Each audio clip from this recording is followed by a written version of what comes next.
네, 트럼프 대통령이 관세 부과에 유연한 움직임을 보이면서 모처럼 미국의 금융시장이 다시 살아날 조짐을 보이고 있는데요. 문제는 다음 달 신흥국의 달러 부채 만기가 집중되는 상황에서 국제 자금 조달 시장의 달러 채권 발행이 멈춘 듯한 흐름이 나오고 있다는 점이라고 합니다. 이 내용 어떻게 봐야 할지 도움 말씀에 한국경제신문 한상춘 논설위원과 함께 알아보겠습니다. 안녕하십니까? 네, 안녕하십니까? 위원님, 지금 트럼프 대통령이 관세 유연한 입장 보이면서 미국 시장 다시 숨통을 튀고 있는 점들이 주목되는데 앞으로 어떻게 갈까요? 이거 어떻게 봐야 될까요? 네, 지금의 그 금융시장 불안한 것은 트럼프 대통령이 그 상호 관세를 철회하거나 완화해달라 이 내용을 좀 계속해서 강조해드렸는데요. 최근에 그런 움직임을 보이고 있죠. 그래서 금융시장이 좀 다소 숨통이 터졌습니다. 아마 오늘 것처럼 금융시장이 숨통이 터지는 것은 길게 보면 트럼프 취임 이후에 짧게 보면 상호 관세 부과 이후에 가장 이렇게 오늘은 편안한 움직임을 보인 것이 아닌가 생각합니다. 일단 투자자들이 편해졌습니다. 그래서 오랜만에 리조트 투 리스크 위험자산 선호 심리가 이렇게 살아났습니다. 예. 위험자산 선호 지수 지표가 빅스 지수보다는 CNN의 FGI 지수 공포 탐욕 지수 가지고 한번 보겠습니다. 2월 9일 날 48이었습니다. 근데 4월 8일 아주 극단적으로 떨어져서 3까지 떨어졌죠. 근데 오늘 47입니다. 그래서 이 투자자의 위험자산 선호 심리가 살아난 것이 결과적으로면 저가 매수와 함께 3대 지수가 물론 이제 장 막판에는 초반에 상승세가 좀 둔화돼서 불안한 요인이 있긴 하지만 오랜만에 저가 매수로 인해서 이렇게 3대 지수가 상승했습니다. 다른 시장도 한번 보겠습니다. 외환 시장도 지금 98대까지 떨어졌던 달러 인덱스가 지금 100선까지 회복됐죠. 예. 오늘 그 김천 PD께서 지금 발빠르게 보여주시고 있습니다는 100대까지 회복됐습니다. 지난주에 엔달러 환율이 140엔까지 떨어지는 상황에서 아마 많은 그 일본 전문가들이 엔캐리 공보가 되살아난다 하지만 그렇지는 않다 하는 것도 말씀드렸습니다. 엔캐리 자금이 사실 엔달러 환율의 모습에서 좌우되는 건 아니다는 걸 누차에 말씀드렸는데요. 오늘 엔달러 환율이 145엔대를 급등했습니다. 아까 김투파학교에서 일본에서 전해줬습니다는 여러 가지 요인을 아마 시청자분이 잘 아셨을 거라 생각합니다. 그래서 140엔대까지 떨어졌던 것이 145엔 급등하는 상태에서 많은 전문가들이 지난주에 얘기했던 엔캐리 공포가 완화됐다고 보게 됐습니다. 코인 시장도 오랜만에 회복세를 보였습니다. 비트코인도 이게 이제 24시간 돌아가기 때문에 지금은 어떻게 될지 모르겠습니다는 제가 방송 그 원고를 맡을 때 새벽 2시까지만 하더라도 10만 달러의 제니 지퍼는 초읽기에 접어들었습니다. 결과적으로면 자 증시라든가 외환 시장이라든가 코인 시장이라든가 다 이렇게 오랜만에 안도의 한심을 쉬었는데요. 유일하게 트럼프가 가장 예민하게 보고 있는 국채 시장은 오늘도 불안한 움직임을 보였습니다. 오늘 그 장중에 보면 4.25까지 국채 금리가 올라가다가 막판에 조금 떨어지긴 했습니다는 전일 대비해서는 오히려 올라가는 금리가 올라간다는 것은 그만큼 국채 시장이 불안한 거죠. 여전히 불안한 움직임을 보이고 있다 이렇게 볼 때 있습니다. 말씀하신 대로 지금 채권 시장 동향은 계속해서 좀 봐야 되는데 트럼프 대통령의 관세 부과 이후에 이 달러 표시 채권 발행이 사실상 막혔다라는 평가들이 나오고 있는데 원인을 어떻게 좀 짚어봐야 될까요? 네, 아무래도 이제 관세의 영향이 가장 이렇게 집중됐던 것이 국채 시장이거든요. 네. 그래서 관세에 대해서 트럼프가 사실 상호 유연력을 보인다 하더라도 또 다른 시장이 좀 살아날 조짐을 보인다 하더라도 국채 시장 모습에서 이렇게 봐야 되지 않겠냐 생각합니다. 지금 김철인 PD께서 보여주시는 국채 시장 금리가 전일 대비해서 많이 다 올라갔습니다. 비교적 큰 폭으로 올라가는 이런 상황인데요. 여전히 이 시장이 풀려야 트럼프의 관세 유연에 따라서 금융시장 불안에 안도의 한심을 실 수 있다 이렇게 볼 때 있습니다. 국채 시장이 어렵다는 것은 뭐 시청자분이 다 아실 거로 생각했기 때문에 오늘은 국제 자금 조달적인 측면에서 좀 비꼬서 이렇게 반복되지 않게 좀 말씀드리겠습니다. 미국 국채 시장 자금 조달 측면에서는 공급이 이렇게 사실 4월까지 많이 감소했습니다. 그런 가운데 수요는 더 줄었습니다. 그러다 보니까 국채 시장의 전체적인 자금 조달 여건을 보면 전반적으로 수축됐다는 얘기입니다. 근데 수요가 더 줄다 보니까 거기에 수급적인 측면에서 초과 공급이 이렇게 괴리도가 2차 세계대전 이후에 최고 수치다 이렇게 보시면 되겠습니다. 그래서 지금 국채 시장을 통해서 달러 표시로 이렇게 국채 발행되는 것은 미국의 자체 이외에는 다른 국가들은 사실 국채 시장에 자금 조달해서 사실 여러 가지 각도로 사용하는 게 사실 멈춰져 있습니다. 그러면 이제 국채시장뿐만 아니라 기체시장, 소위 회사채라든가 달러 표시 채권 시장도 한번 보겠습니다. 이건 상호간세 부과 이후에 국제 채권 시장의 채권 발행은 사실상 정지된 상태다 이렇게 보겠습니다. 그러다 보니까 미국 이외의 국가들은 지금 국채뿐만 아니라 기체 시장에서도 회사채 발행이 달러 표시 발행이 중단됨에 따라서 리스킬레이징이 좀 안 되는 상황이다. 지금 뭐냐? 뭐 미국의 국가도 지금 경제가 녹록지 않기 때문에 달러 빚을 갚을 수 없죠. 예. 그러면 리스킬링 해야 되는데 국가적인 특징에서는 국채 시장에 리스크가 안 되고 기업 입장에서 달러 표시 채권이 우리나라 기업들도 상당히 많거든요. 특히 금융사들이 많거든요. 예. 이것도 채권 발행이 안 되다 보니까 리스킬링으로 리스킬링이 안 되는 상태에서 여러 가지 국내 기업들도 특히 금융사들도 리스케일링이 안 됨에 따라서 곤혹을 당하고 있는 것이 최근의 모습이다 하는 것을 말씀을 드리겠습니다. 그런 점들 보면은 신흥국들의 달러 표시 채권 만기가 지금 이슈가 될 가능성이 있는데 이 시점이 그렇게 멀지 않고 특히 다음 달부터 좀 지켜보아야 될 상황이라고요. 네, 지금 만기가 돌아가는 것은 금융 위기 당시에 이렇게 사실 그 달러 표시 이렇게 채권으로 조달한 거거든요. 이것이 이제 10년 이상 장기로 이게 됐던 거죠. 예. 근데 그때 당시에 제로금리와 맞물려서 신흥국들 같은 경우는 실제로 자금이 그렇게 필요하지 않은데도 불구하고 유행처럼 달러 표시 채권을 통해서 자금을 많이 조달했습니다. 그런 과정에서 이게 10년 이상 되다 보니까 2020년서부터 만기가 신흥국들이 아주 집중적으로 돌아오는 상태에서 올해까지 매년 4천억 달러 이상씩 만기가 집중되는 상황입니다. 특히 월별로 보면 6월달, 다음 달이 미국의 엑스데이트도 디폴트 여부가 되는 엑스데이트 6월 달에 도래한다는 것은 시청자 여러분한테 누누이 말씀드렸기 때문에 잘 아실 거로 생각합니다. 근데 여기에 신흥국들의 그 달러 표시 부채 이것이 6월 달에 집중되고 있습니다. 예. 그러면 가뜩이나 국채시장, 기체시장이 달러 표시까지 위축되는 상태에서 수요가 없다 보니까 공급이 우위한 상태에서 이걸 어떻게 될 것이냐 하는 측면에서 그동안 이 문제는 누누이 한국경제TV 방송을 통해서도 얘기했습니다. 저희들이 얘기하는 것보다도 이렇게 외신을 통해서 그때마다 빚의 복수에 대해서 얘기했던 시각을 그때마다 전해드렸습니다. 예. 간단히 이 문제가 이렇게 앞으로 부각될 수 있으니까 그 문제를 간단히 스케치해드리겠습니다. 2013년 피케티 보고서, 제네바 리포트입니다. 이때 나왔던 것이 피케티 보고서, 시청자 여러분 아시겠죠? 이 자본론이 굉장히 파도가 샜는데요. 국제 기체 조달 시장에서는 피케티의 자본론보다 제네바 리포트가 더 관심이 됐습니다. 이 제네바 리포트는 뭐냐? 결국은 마이클 루이스의 빚의 복수 얘기입니다. 넵 리벤지 본트. 저금리에서 너무 저금리가 좋다고 빚을 이렇게 좋아하지 말아라. 예. 결국 돌아오겠다. 조달될 때는 굉장히 금리라든가 이런 여건이 어려울 때는 이렇게 디폴트가 빨리 올 수 있다. 이 경고거든요. 이것이 이제 IMF의 연장 받아서 2016년에서 또 계속해서 이 전망 보고서가 나올 때는 신흥국의 부채 위기가 계속 경고됐습니다. 예. 올해까지도 계속해서 경고됐습니다. 그런 과정에 신흥국들이 그동안 발작 현상들이 많이 나타났죠. 그것이 구 프레자일 5 국가, 이 국가가 JP모건이 이제 이 용어를 만들었는데요. 1차 부채 위기가 2013년 테이퍼 텐트럼 당시에 발생했다는 것은 시청자들이 잘 아실 거로 생각합니다. 워낙 그때 신흥국의 부채 위기가 거세졌기 때문에, 그리고 금리 인상 시기였던 2015년에 골드만삭스가 뉴 프레자일 5에서 2차 부채 위기가 발생했습니다.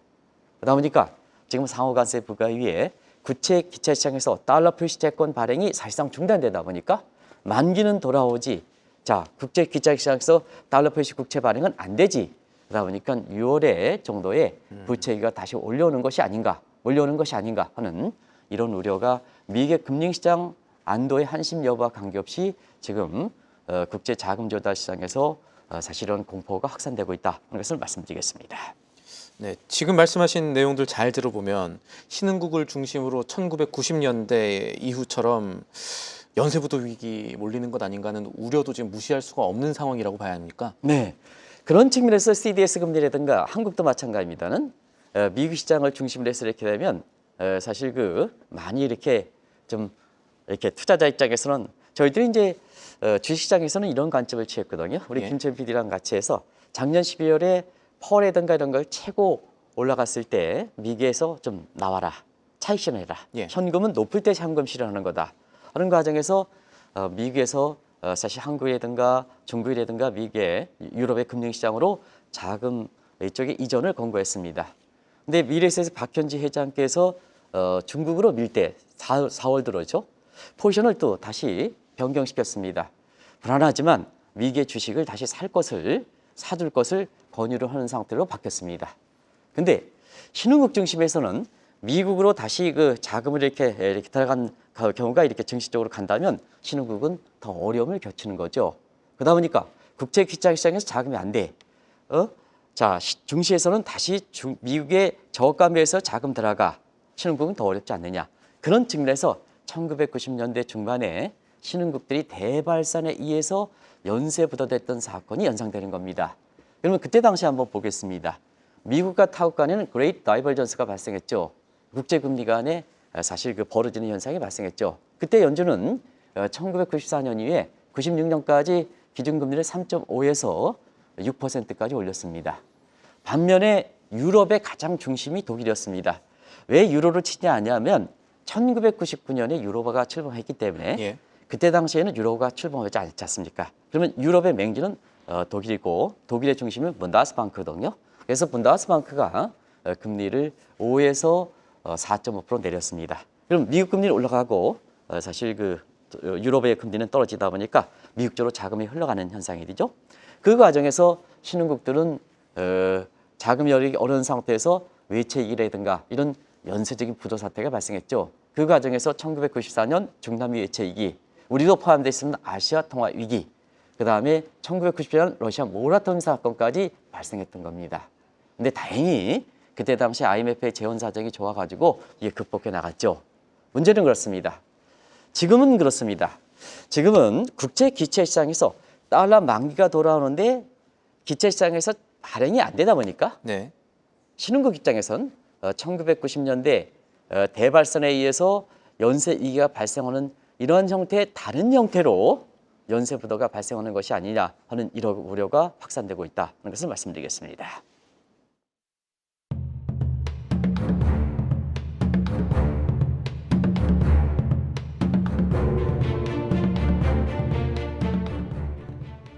예전에 이런 문제가 있을 때는 IMF가 재원을 통해서 여러 가지 문제를 해결했다라고 말씀하셨는데 지금 문제는 트럼프 정부가 IMF 재원 지원에 좀 부정적인 상황 아닙니까? 아마 6월 달 정도에 선언하지 않겠느냐 생각합니다. 지금 유엔도 탈퇴하고 파리 기후협도 탈퇴하고 국제기구의 전부 WTO도 무력화시키고 다 그렇지 예. 않습니까? 마지막 남은 것이 IMF인데요. 다음 달 정도에 IMF의 자금 지원을 중단을 하는 행정명령이 발동할 수 있을 것이다 하는 것이 만만찮게 제기되고 있습니다. 그러다 보니까 뭐냐, 구제금융을 받아야 될 신흥국이라든가 미국의 국가 입장에서는 아주 급하게 된 거죠. 이 문제 지적하는 국내 언론들이 그렇게 많지 않은데요. 한번 보겠습니다. 자, IMF는 2차 세계대전 이후에 국제금융시장의 안전변 역할을 했다 하는 것은 잘 아실 거라고 생각합니다. 왜 안전변의 도구는 두 가지가 있죠. 골든 트렌지, 특별 쿼터죠. 요거는 그냥 우리나라에도 특별 쿼터가 있으면요. 불안하면 그냥 가져오면 됩니다. 예. IMF 이사에 필요 없습니다. 두 번째는 일반 쿼터가 있습니다. 크레딧 트랜지시라고 하는데 요거는 원화를 넣고 달러를 가져오는 겁니다. 그러면 요건 뭐냐, 다른 국가들이 다 자국 통화를 가져가는 상태, 신뢰가 떨어지는 국가 해서 달러를 가져오면 안 되겠죠. 그래서 예. IMF의 이사의 결정이 필요한 겁니다. 근데 자, 앞서 말씀드린 같이 1990년대 이후로 왜 따지냐 하면 구제금리 그때 중남미 외채위기, 아시아 통화위기, 러시아는 뺐습니다는 IMF 회원국이 아니기 때문에 이런 국가에서 IMF의 재원이 부족했죠. 그런 상태에서 미국의 의존도가 굉장히 심해졌던 겁니다. 그래서 IMF의 그때 당시에 균열 상태로 보였던 것이 결국 미국의 의존도로 됐던 거거든요. 그런 과정에서 자, 여타 회원국들은 반발이죠. 왜냐? IMF는 세계 국제 금융시장의 공동 이익을 추진해야 되는데 1990년대 이후에 미국의 의존도가 높다 보니까 IMF가 공동 세계 이익을 내는데 미국의 이익을 대변하는 기구로 바뀌었거든요. 그러다 보니까 어떻게 하냐? 자, 다른 국가들이 탈미와 함께 탈 IMF 현상이 심했던 거죠. 그런 과정에서 IMF의 결정적인 타격을 했던 것이 집권 1기 때입니다. 예. 누구? 트럼프.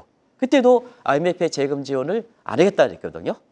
근데 이번에 같은 경우에는 신흥국들이 여러 가지 어려운 상황이 지금 몰려가 있는 상태에서 IMF의 자금 지원을 안 되겠다 하면 IMF 국가, 미국 이해 국가들은 어떠냐? 어떻게 하겠습니까? 미국으로 더 달려가야죠. 그러면 트럼프의 마가 구상에서 관세 아니냐? 그렇지 않죠. 자, 미국의 신흥국들이 자금 돌아가 달려가면 트럼프의 의도는 그런 깊은 의도를 갖고 있을 수가 있다는 얘기입니다. 그래서 2월에 대해서 만기가 들어오는 상태에서 자, IMF의 자금줄을 끊어? 그러면 어떻게 하겠습니까? 미국으로 달려가야지. 이게 이제 또다시 숨겨 있는 트럼프의 의도다 하는 것을 시청자분께 말씀드리겠습니다. 트럼프 백악관 입장에선 그런 의도도 있고 사실 또 돈을 지금 덜 써야 되는 상황도 맞는데 그래서 만약에 미국이 재원을 보충해 주지 않을 경우에 어떤 일까지 생길 수 있습니까? 네. 자, 지금 IMF 자체 입장에서는 어떻게 되느냐 하면 이런 사태가 과거에 1990년대에 있어는 무난히 넘겼던 것이 예. 일본이 그때 자금 잉여국이었습니다. 저축률이 그때 당시에는 한 10%였는데 지금은 한 6%입니다는. 이 잉여국들이 본격적으로 잃어버린 10년이 진행되지 않았거든요. 그러다 보니까 자, IMF의 IMF가 대출로서 이걸 충당했습니다. 근데 일본이 그 위에 잃어버린 20년, 30년 겪는 상태에서 국가 채무가 많이 늘어났지 않습니까? 270%까지 늘어나서 자본 잉여국이 아닙니다. 우리가 국제적으로 보면 채권과 채무 이론을 보면 미성숙 채무국, 성숙 채무국, 채권국, 성숙 채무국 이런 이론이 있거든요. 그런 관점에서는 일본이 지금 상태에서는 오히려 국가 채무가 270% 해달 만큼 다시 한순환돼서 채무국으로 전락하는 이런 상황에 놓여 있거든요. 이 역할을 대변해야 될 것이 중국이지 않습니까? 중국이 가장 많이 돈 벌었고 무역 흑자가 많았기 때문에 근데 중국은 미국과 경제 패권 과정에서 또 IMF 회원국도 아니기 때문에 재원 조달하기 어려웠었죠. 그러다 보니까 작은 고갈에 시달리는 IMF 입장에서는 자체적인 신용을 통한 채권 발행을 IMF 채권을 허락을 하는 겁니다. 근데 문제는 IMF는 회원국이지 않습니까? 한 국가의 국채는 안정인 게 국민의 세금에서 국가가 망하는 걸 방지하기 위해서 세금에서 마지막 최후의 안전벨을 해야 되는데 IMF는 사실 회원국들이 공통으로 있지 않습니까? IMF가 망해? 누가 최후의 안전벨을 누가 하겠습니까? 미국이 담당하지 않으면. 근데 미국이 거기에 꼬리를 끊겠다는 얘기거든요. 이런 상황이 되기 때문에 지금 IMF 입장에서도 지금 상태에서 상당히 어려움을 겪고 있다. 이미 IMF의 기능이 많이 축소됐다는 것은 시청자분이 잘 아실 거로 생각합니다. 그것이 국제금융시장이 이렇게 여러 가지 어려움이 나왔을 때 IMF의 제 역할을 하지 못하는 겁니다. 그러면 이번에 신흥국만 가정하겠습니다. 다음 달에 구제금융을 들어올 때, 자, 신흥국들이 구제금융에 신청을 했을 때 이걸 원만히 조정하기 위한 최소 자금이 IMF 입장에서 얼마나 필요할까 할 때는 작년까지만 해도 2조 5천억 달러로 전해드렸습니다는 더 급증해서 3조 달러가 되고 있습니다. 이런 상태에서 트럼프가 끊는다. 어떻게 하겠습니까? 이런 상황이 지금 이렇게 국제 기차 시장에서 이렇게 고개를 들고 있다는 것을 시청자님 말씀드리겠습니다. 국가 부도를 구제하기 위한 자금을 융통하는 IMF가 부도가 날 수 있다. 상당히 큰 일로 들리는데 그래서인지 사실은 전임 IMF 총재도 그렇고 현 IMF 총재도 그렇고 지금 이 자금 조달의 목적일까요? 중국과 좀 친하려는 모습 보이고 있지 않았습니까? 네, IMF의 게르그 에베도 동유럽 사람입니다. 그래서 이렇게 자기 재원 부족에 시달리니까 최근에 중국에 대해서 부쩍 이렇게 되고요. 전임 IMF 총재인 라그레드 총리도 좀 유럽 입장에서 보면 미국과 반 트럼프 전선이 형성되면서 재무장이 되고 자 유럽에서 ECB라든가 유럽판 IMF 구상할 때 중국 쪽에 가거든요. 근데 시청자 여러분 아시겠지만 중국이 지금 어떻습니까? 중국이 자체적으로도 국가 채무 비율이 높은 상태에서 아무리 통제권이 있다 하더라도 중국은 이런 상황을 빗대서 세 확장에 나서는 겁니다. 중국이 지금 보면 1도1로 개혁이라든가 해상을 통해서 세계의 이렇게 거점 항구도 이렇게 완전히 장악하는 이런 상태에서 지금 얼마큼 세 확장이 좋겠습니까? 그러다 보니까 중국은 이 틈을 타서 미국의 마가구상과 달리 중국은 이렇게 마차 구상을 하고 있다. 시네코 마차 구상이 처음 나올지 모르겠습니다만 제가 이걸 설명드리겠습니다. 맥 구상, 마차 구상. 맥은 맥도날드가 아니고요. 메이크 이렇게 그레이트 메이크 차이 죄송합니다. 맥 구상이 메이크 차이나 그레이트 구상이 되겠죠. 그래서 그리고 마가 구상에서 이렇게 보면 Make American 이렇게 Great Again, 예, Again이 되죠. 있었다가 Make 네네. America Great Again 어게인이죠. 그래서 차이나 어게인 이렇게 돼서 예. 되는 거죠. 그런 상태에서 미국 내에 보겠습니다. 미국 자체적으로 보면 그래서 신종조가 나오니까 이렇게 헷갈리는 것 같아요. 미국 내에서 보겠습니다. 이런 상태에서 마가 구상인데 지금 미국에서 보면 지난주에 이제 전해드렸습니다. 미국 국민들이 생활이 상당히 어려워졌죠. 예. 그런 과정에서 미국에서는 마가가 아니라 미국 내에서 어떤 얘기가 나오는지 아십니까? 마오라는 얘기가 나오고 있습니다. Make American Great Again이 아니라 Make American Worse Again. Worse Again.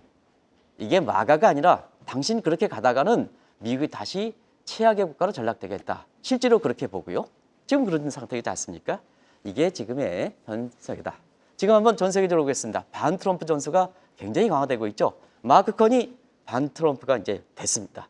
그 다음에 호주도 오늘 한국경제신문의 국제면을 보면 호주도 똑같은 상황이 발생하고 있습니다. 반 트럼프 전상. 그럼 지금 상태에서 트럼프의 친트럼프적인 성향을 갖고 있는 국가는 말레 아르헨티나의 밀레이 정부, 예. 엘살베도르의 부켈레 정부. 이에는 자 일본도 이시바가 돌렸습니다. 한국은 지금 정권 교체기이기 때문에 지금 어떤 포지션을 못 하고 있습니다. 이런 상태에서 모든 국가들이 지금 반 트럼프 전상에 하고 있지 않습니까? 그러다 보니까 미국 내에서는 마가가 아니라 마오다. 메이크 아메리칸 워스트 어게인이다. 이런 표현이 나오지 않습니까? 이게 한 나라의 통수권자들이 얼마나 중요한 역할을 하는지 아주 단적으로 보여주는 대목이 아닌가 하는 생각이 듭니다. 저희가 결론을 일단 좀 마무리 지어야 될 텐데 지금 IMF 관련해서는 조금 더 심각한 상황이 벌어질 여지가 있다라고 보면은 우리 IMF에 관심 많지 않습니까? 구제금융 우리가 신청했던 나라고 외환위기 겪었던 우리로서는 앞으로 어떻게 대처를 해야 될까요? 네, 사실 지금 상태에서 모든 국가들이 통화수합 이렇게 나옵니다. 신흥국들이 통화수합 이렇게 나옵니다. 근데 통화수합도 모든 국가들이 통화수합 하면은 통화수합이 의미가 없는 거죠. 부족한 국가의 통화수합 맺어봐야 뭐 달러가 있습니까 없습니까? 예. 맺어봐야 그건 아무까지 소용없는 겁니다. 그래서 유일하게 지금 달러 표시 달러를 이렇게 반영하는 미국과 사실 통화수합, 쌍무간 통화수합이 유일하게 효력이 있는 거죠. 근데 연준과 통화수합 맺을 수 있느냐? 트럼프가 이렇게 IMF의 재금 지원까지 안 주는 상태에서 트럼프가 독단적으로 한국이라든가 이게 유일하게 통화수합을 하겠습니까? 안 하는 거죠. 그러니까 또 다른 측면에서 미국이 달려오도록 관세에서 달려오도록 한 의미도 있다 하는 것을 말씀드리겠습니다. 그래서 지금 우리가 어려운 시기에 계한다는 우리는 외환 보유가 많긴 합니다. 적정선 많습니다. 그럼에도 불구하고 향후에 닥칠 문제, 지금 기업들이 달러 기체 시장에서 달러 표시 이렇게 발행을 못하는 상태거든요. 그러다 보니까 우리의 외환위기 가뜩이나 원달러 환율이 높은 수준이다는 이 수준에서 외환위기 문제에서 사전에 방지하기 위해서는 이제 우리 국가가 자체적으로 해는 겁니다. IMF 구제금융 안 돼, 미국으로 통화수합 안 돼, 어떻게 하겠습니까? 우리 국가들이 우리나라가 이걸 해결해야죠. 그래서 국민과 기업과 기관 간에 MPS 간에 연계해서 우리 자체적으로 세컨드 퍼시리티 제2선 자금 확보해야 되는 이런 시장이 한국에 지금 남아있는 모습이다 하는 것을 꼭 좀 말씀드리겠습니다. 네, 알겠습니다. 오늘 말씀은 여기까지 듣겠습니다. 지금까지 한국경제신문사의 한상춘 논설위원이었습니다. 계속해서 다양한 경제 이슈를 알고 싶다면 구독과 좋아요, 알림 설정 부탁드립니다. AI 캐스터 권미정이었습니다.